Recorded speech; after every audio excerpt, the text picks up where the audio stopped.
Hi everybody! So today I'm going to be talking about my conception journey.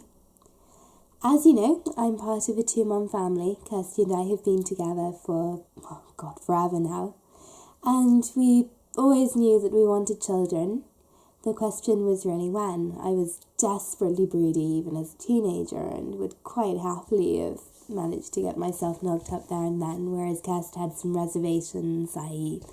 how would we afford one? How would we look after one? You know, the usual boring pedestrian logistics. And then when we were 24, we decided that we were sort of semi-ready in that we could probably afford one. We'd saved up enough money to conceive one, and we decided to go ahead. So we went to a London-based IVF clinic. Our children have all been conceived privately. We went to a London-based clinic and we started the IVF process. Two-mum families actually conceive in a variety of different ways, from the somewhat sordid, altruistic stranger found on the internet to the even more sordid go to a nightclub, get knocked up and tell no one how it happened, to obviously the way that we did it, which was the incredibly medicalised IVF route. And actually we did have 2 attempts with the altruistic stranger sourced on the internet, which I cannot tell you about because A, my grandmother watches these videos, and B, my colleagues watch these videos. But let's just say it involved a shot glass and a hotel room, and we will say no more about it.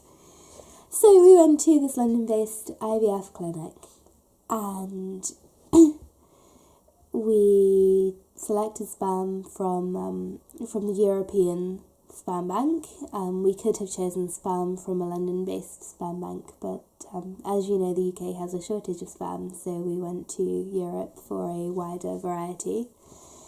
And we started the IVF process, and one of the advantages of going through an IVF clinic rather than the aforementioned somewhat easier routes is that Kirsty was granted legal parental rights from the get-go.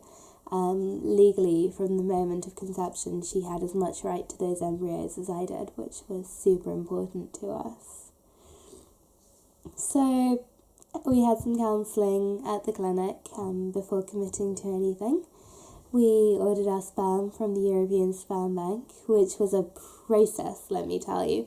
I'm negative for a virus called CMV, which 95% of adults actually have contracted during childhood and test positive for. But it can cause some big problems in the fetus if it's contracted during pregnancy. So I couldn't use the majority of sperm donors because they tested positive for this CMV virus. So I ended up deliberating between all of about 5 available donors in this entire catalogue before panicking one lunch break upon receiving an email from the clinic that basically said, "You need to start your treatment on Wednesday. We cannot start it unless we have the sperm in the clinic. Sort it out, girlfriend." So I panicked one work lunchtime and actually just sort of ordered sperm there and then had to beg our IT technicians to erase my shopping history lest my bosses check it and wonder what the hell I was doing on a buying sperm website. Another fun conversation to be had at work. So we got the sperm into the clinic.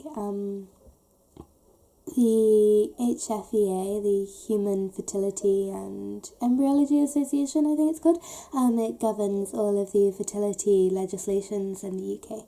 And one of their rules is that the donor has to be open to being contacted when the children turn 18.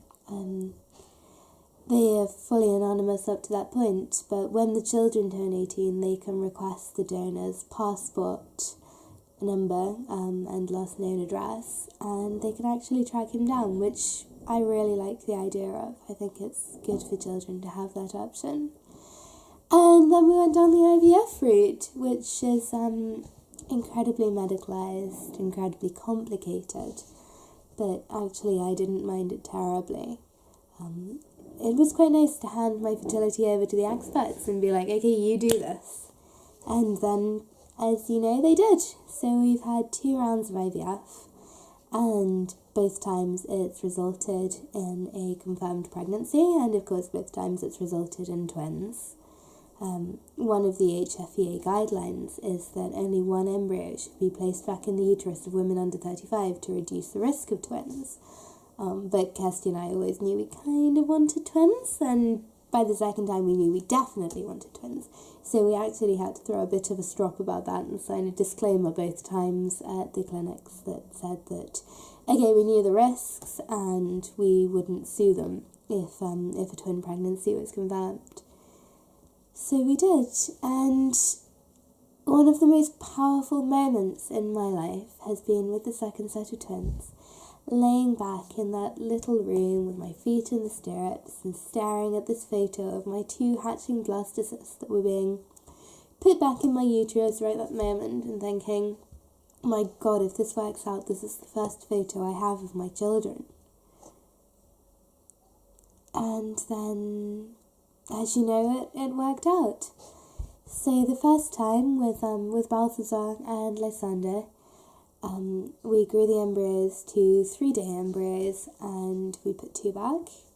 The second time we actually had so many successful embryos that we grew them to 5-day hatching blastocysts. And not only did we have those to put back, we actually have a couple still in storage, so we're going to have to decide what to do with those at some point too. And then we tested really early as well and got very strong positive tests at times when we shouldn't necessarily have received a positive at all, because we had twins and we had twice the level of pregnancy hormone in my blood. So, pretty powerful all in all. That was how we did it. Of course, there are lots of different ways in which families are made, and in retrospect, perhaps we needn't have gone down such a medicalised route. We could have looked at intrauterine insemination, for example, but I'm really glad that we went for IVF, and if anyone out there is considering it, I'd say, well, it's worked for us, and it wasn't as painful or as intensive as I thought it was going to be, and perhaps my view of it's been influenced by our tremendously happy outcomes, but I'd do it again in a heartbeat. So if you're thinking of going down the IVF route, good luck. If you're thinking of conceiving a family, good luck. I hope it all goes beautifully for you. Pop over to the channel mum page and see how everybody else conceived their children. If you enjoyed this video, please press like, please leave me a comment, do subscribe for more conversation. Good to catch up with you all. Bye!